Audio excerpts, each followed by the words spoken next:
All right, so what I want to do here is go a little bit deeper into array methods.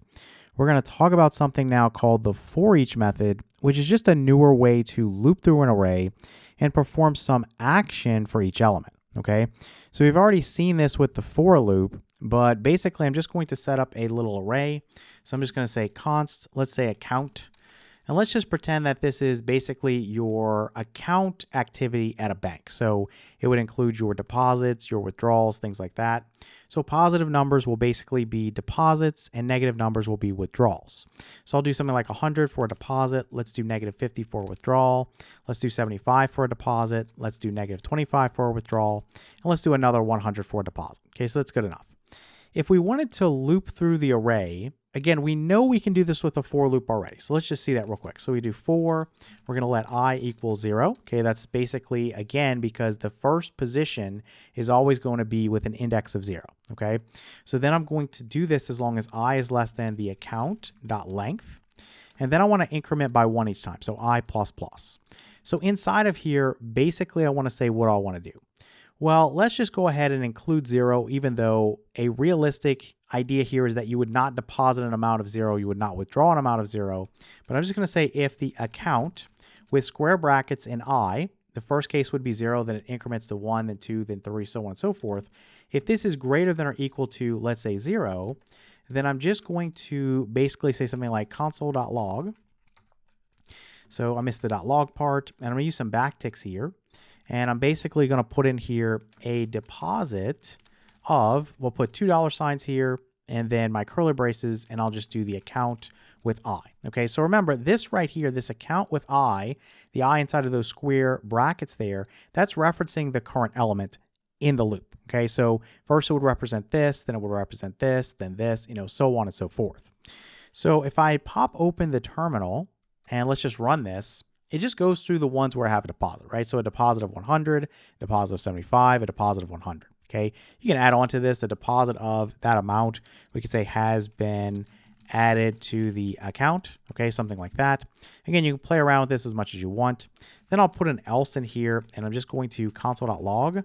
I'll say something like a withdrawal, and I can never spell that correctly. I think that's the right way. So a withdrawal, you're going to put these $2 signs in here. So I'm going to put the account, again, with the square brackets and the I, and then I'll put has been subtracted from the account. Now, in this particular case, because this is a negative value, you might want to clean this up a little bit, and you might want to use something like the math.abs, the absolute value function. You could also multiply by -1, whatever you want to do there. I'm just going to wrap this with some parentheses, and I'm going to go math with a capital M.abs, and that's just going to make the number positive. Okay, it's going to make more logical sense here. So let's go ahead and pop this open, clear this, and run this. And we get account is not defined. So let me see what I did there. And I put 3 C's in here. So let me fix that real quick. And also let me put a semicolon here while I'm at it. So let's clear this out and run this. And so we get a deposit of $100 has been added to the account. A withdrawal of $50 has been subtracted from the account, so on and so forth. Now, this is the old way to do this. This is tried and true. But we can basically do this using a newer syntax called the forEach method, okay? So let me come down here and just going to console.log, and I'm going to put a little border in here, and maybe we'll put something like forEach, something like that. And I'm going to do the same thing by basically referencing the array name. So in this case, it's account. So I'm going to go account.forEach. Again, this is something that's going to pop up for you. And you're going to put parentheses here. You're calling a function. Again, this is a method built into JavaScript. So what you're going to do inside of here is you're going to use something called a callback function. So a callback function is just a function that's passed in as an argument to another function, okay? So the forEach method is actually going to call the function. We're not going to. Now, there's a million ways you can do this. You can put an arrow function in here. You can put an anonymous function in here. You can even put a function outside of here and then reference the function name. For right now, I'm going to keep this simple, and I'm just going to say function, okay? I'm going to put some parentheses here, and then I'm going to put some brackets here just to get things started. Now, inside of here, you get access to the current element, which I'm just going to call element. You get access to the index, okay? So basically where you are. And then you get access to the array, okay? So let's just go ahead and really quickly, I'm going to console.log, the element, so the element, or let's just make a little sentence. We'll say the current index is $, curly braces, the index that was passed in, and then we'll say the current element is $ curly braces, we'll put element, okay? So something like that, and I'll reference the array in a moment. So let's pop this open, let's clear this out, and let's run this. And down here, you see we get the current index is 0, the current element is 100, right? Because it's the first one. The current index is 1, the current element is -50, again, it's the second one, so on and so forth. Okay, so I can also do the array. So let's go ahead and just console.log. I'm just going to, inside $ curly braces, I'll do the array like this. So let's go ahead and clear this out and run this. And you get your whole array just printed each time. Okay, so for each element in the array, it's going through and printing out the array itself. So you have 1, 2, 3, 4, 5 of these guys, and that's because if you go back to the array, there's 1, 2, 3, 4, 5, right? So it did it once for each element in the array, okay? So now let's convert over, and let's just take this right here, and we're just going to copy it. We don't need to type it again. And I'm just going to put this in here. I'm not going to need the index and the array. Okay, so I'm just going to get rid of that for now. Just remember, you do have access to them. You're going to need it in some projects. Okay, so instead of the account with the square brackets and I, which is how we refer to things inside of the for loop, right? Each element. Now I have the element itself, okay? And you can call this whatever you want, okay? But for right now, I'm calling it element. So I'm going to grab this one. I'm going to grab this one. I'm going to grab this one, okay? So let's go ahead and go over this, and I'm just going to recall this element like this, okay? And so now you're going to see the exact same thing because the element, again, is each one. So first it's going to be 100. Then it's going to be -50. Then it's going to be 75. And all it's going to do is say, hey, is 100 greater than or equal to 0? Yes. So a deposit of, in this case, the element is 100. So $100 has been added to the account, okay? When it goes through the next time, it's going to get to -50. So now it's going to say, hey, is the element greater than or equal to 0? No. So this one's going to run. So console.log will have a withdrawal of, in this case, it will be 50 after the absolute value function has been subtracted from the account. Okay, so it's the same thing as this up here. Let's go ahead and pop this open and clear this, and let's run this, and you get the exact same thing. Okay, so a couple of things you should note. For one, this guy is always going to return undefined. Another thing is you can't use break or continue when you're working with for each like you can when you're working with a for loop, okay? If you want to use something like continue, let's say you got something like 0 in there, or let's say, for example, you got something that was undefined, for example, you can skip that iteration of the loop by just hitting continue, okay? With the for each method, you would have to deal with this in a different way. Let's look at another simple example, and then I'll give you one that ties in the class syntax. So let's just Control A here and just get rid of all this. And I'm just going to make an array with some numbers. So I'm just going to go const numbers, and let's just put some numbers in here. Let's just go 1 through 5, 4, 5, and we can even go maybe to 7 or something like that, okay? And then I'm going to go const, let's go double numbers like this. Right now I'm just going to have an empty array. And what I'm going to do is use the for each method to basically go through and say, hey, this is the number times 2, okay, it's this result, and then I'm also going to push that result into this array. So I'm going to go numbers.forEach, okay, so choose that one, and basically inside of here, again, you can use an anonymous function, you can put the function outside, you can use an arrow function, whatever you want to do. Again, I'm going to keep this simple for now, so I'm just going to type function, I'm going to put my parentheses here and my brackets, kind of open things up, and then inside of here, I need to reference the current element.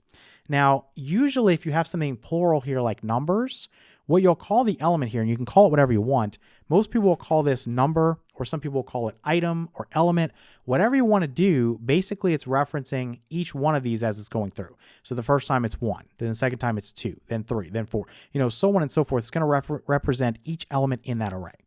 So what I'm going to do is I'm first going to declare a variable using const. So I'm going to go const double number is equal to the number here, which again is the current element, times 2. Okay, so that's going to be held there. And then I'm just going to console.log. So console.log, let's do a simple little message, and I'll say the number, $ curly braces number, okay, referencing that, times 2 is, we'll do the double number guy, okay? And then maybe I want to push this guy into that new array. So I'm going to say double numbers dot push, and then I want to put in there this double number that I've already figured out. Okay, so let's come down here, and I've already got the console.log inside of there, but let's also console.log, maybe I'll put a little border here, and I'll say something like, and I forgot my quotes, so let me put that in there. So let's go ahead and wrap this whole thing, and then do our quotes. So down here, I'm just going to console.log, and inside, I'm just going to do the double numbers. So double numbers, so we can see that. Okay, let's pop open the terminal. Let's clear this, and let's go ahead and run this. And so you get basically the number 1 times 2 is 2, the number 2 times 2 is 4, so on and so forth. And then you get your array with your double numbers, right? So 2, 4, 6, 8, 10, 12, and 14. Let's go ahead and wipe this, and I'll give you one longer example. So in the last section, we talked about using classes, okay? You could do this other ways. Obviously, we're going to have a simple example, so you could just type out the objects. But I'm going to make an array of objects, and they're going to be with my friends, okay? So I'm going to set up a class for this.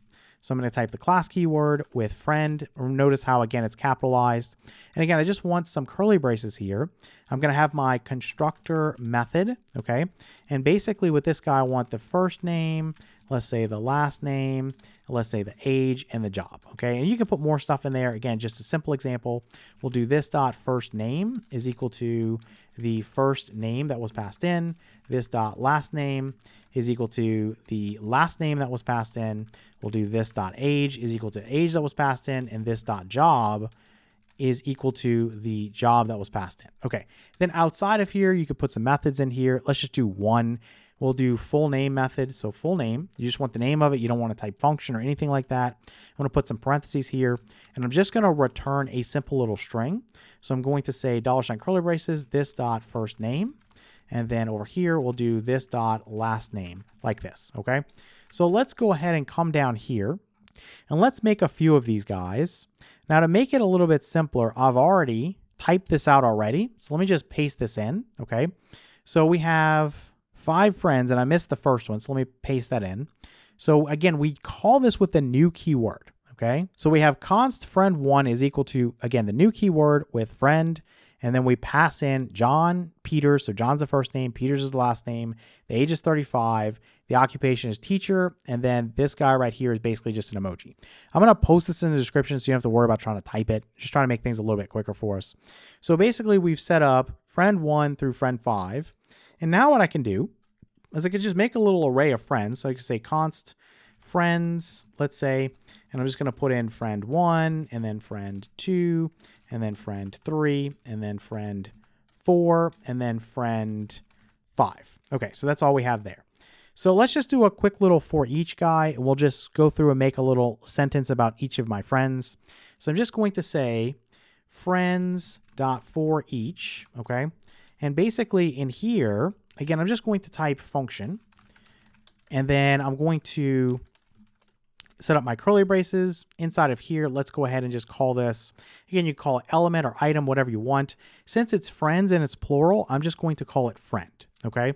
So in here, let's just go ahead and say something like console, so console.log, and I'm going to put in there, $ curly braces, I'll go friend.fullName, full name, which is a method that we had, okay? I'll put is, we'll do friend.age, okay? We'll say years old and works as a, we'll do $ curly braces, friend.job, okay? So something simple like this. And I'm going to show you in a moment that we can pull this outside. So let's go ahead and open this up. Let's clear this and let's run this real quick. So we get John Peters is 35 years old and works as a teacher. James Smith is 40 years old and works as a programmer. Jennifer Dalton is 28 years old and works as a doctor. Molly Brown is 22 years old and works as an accountant. And Becky Edwards is 31 years old and works as a florist. Okay, so you could have also done this. Let's say I name a function here. So I'm going to go function, and I'll say something like get friend like this. Okay, and I'm going to pass in the friend here. And then basically what I'm going to do is this guy right here.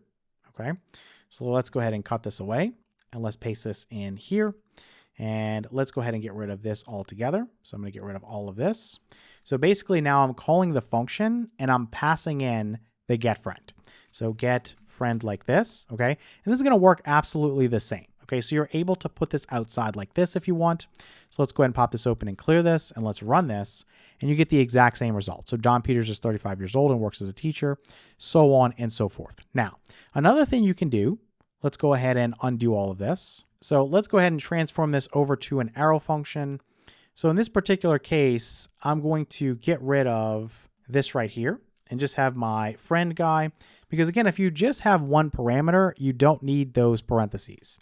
So I'm just going to put the equals followed by the greater than symbol. And basically I've just set up an arrow function here. And all this guy is going to do is still console.log the same thing. So some people like to use the arrow function. Some people like to take it outside. And some people like to just put an anonymous function in there. It works the same either way. So let's pop this open and clear this. And let's run this. And again, another way to do the same thing.